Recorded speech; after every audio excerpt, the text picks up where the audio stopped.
Good Thursday evening, everybody. Hope everybody's had a great day. I am hopping on here very late tonight. I signed up for a hot yoga class, which was a bit longer one than what I normally do. So that's why I'm on here late and kind of looking like a hot mess. But anyway, it's good to see everybody.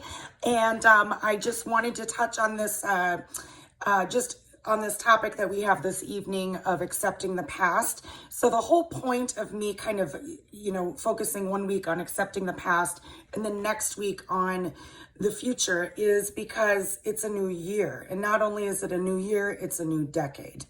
And one of the things that I think is really important this time of year when we're all trying to make resolutions or we're like, this is the year I'm going to do that thing, right? There were some things I was thinking about, 5 things that I believe that we need to let go of in order to face forward. The 5th thing is what I'm really going to talk about tonight, but letting go is it goes hand in hand with acceptance. Okay. So the first thing that I believe that we need to let go of is taking things personally. All right. Taking things personally, let that go. So number 2, let go of what other people think. That's a hard one. Do you know they say in business, for example, it's like a business law or something, that 10% of people who see what you're selling, okay, 10% don't really care. 80% just kind of, they're just like, oh, whatever. They don't engage with it.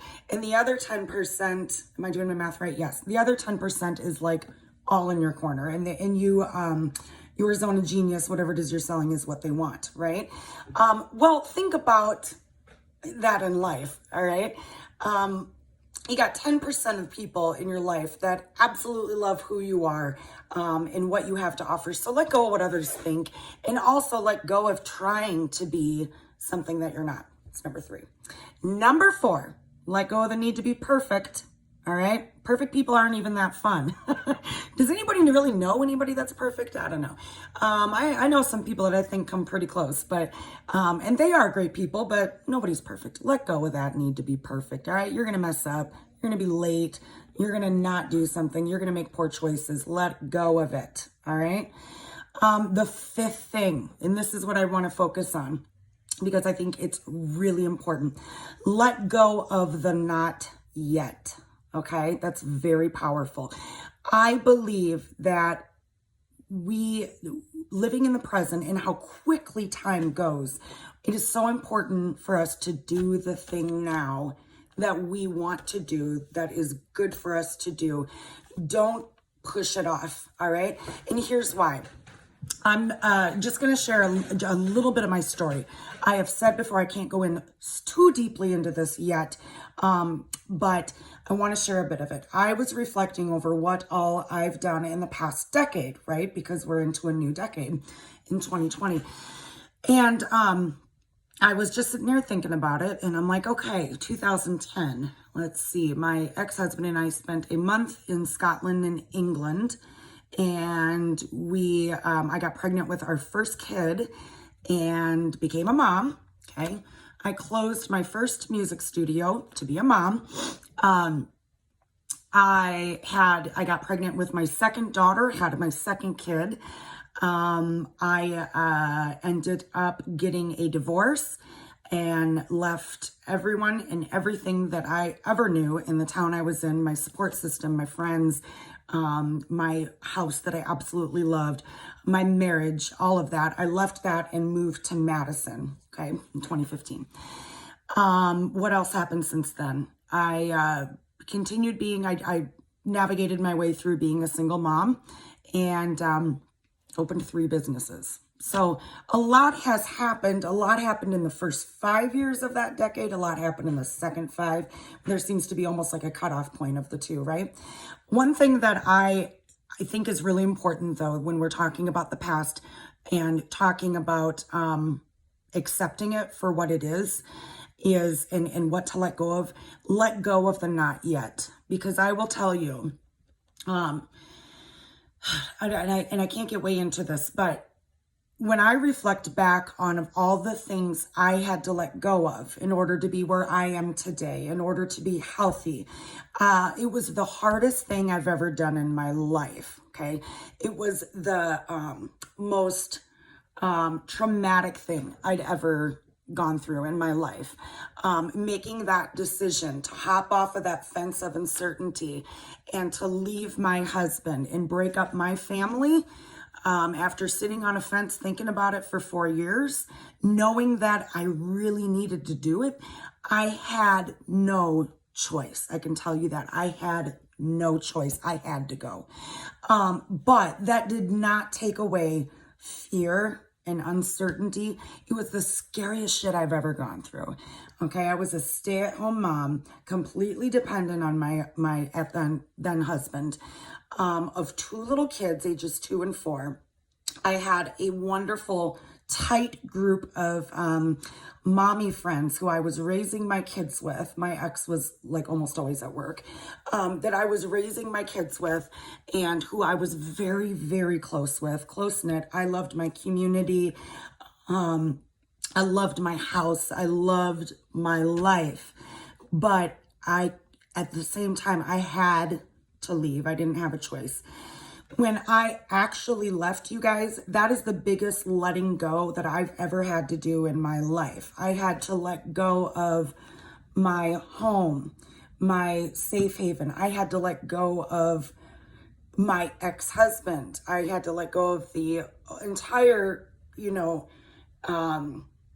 dream that I had and of raising my children. And you get married, you don't think you're going to get a divorce. You don't go into marriage thinking that, right? I had to let go of, I had to put my kids through breaking up my family, and I knew it was my only choice. I finally got to the point I knew that was the only choice, okay, for me and for the kids and for all of us. But that was a huge decision. And then I also, in letting go, I let go of everything that was normal in my life, everything that was familiar, let me say. My home, my community, my friends. Now I only moved like 30 minutes away, but when you've got little kids and you got a tight community you're in, you don't still get together with these people. I also let go a lot of friendships. I had to let go of my extended my in-laws, right? I still talk with them. They're wonderful people, but I was letting go of so many people when I went through my divorce and so many comforts. I didn't know what was going to happen to me financially. I didn't know what was going to happen to me. I didn't really know what was going to happen. I knew where I was going to live. I knew that I was going to be living right across the street from my mom, thank God. But I didn't know anyone here, right? In Madison, I didn't know anybody.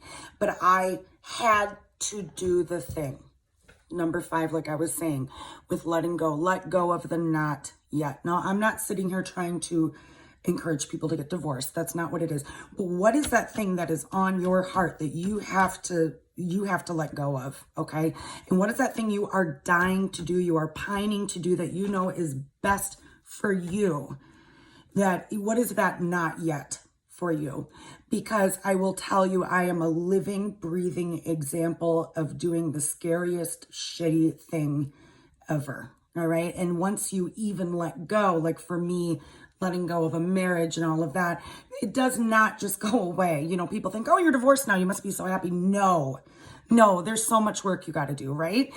What is that thing that you're scared to do that you know you need to do, okay? And you got to try to let go of the not yet and try to do it now. Again, please don't take this the wrong way. I do not want a bunch of people getting divorced because of my video, all right? But what is it you're wanting to do? Are you wanting to, what are other scary things? Start a new business, move somewhere, take a class, lose weight. What are the things that, or even someone you miss in your life and you want to repair that relationship, or someone you want to tell how you really feel. Do it now, okay? Let go of worrying about taking things personally, worrying about what other people are going to think, because I tell you, I truly believe, I cannot believe how positively and wonderfully my life has changed since I did the hardest thing in the world that I ever had to do. And I did not know what was going to happen. I did not know what the future held for me, but I knew I had to take a chance and I had to let go, right?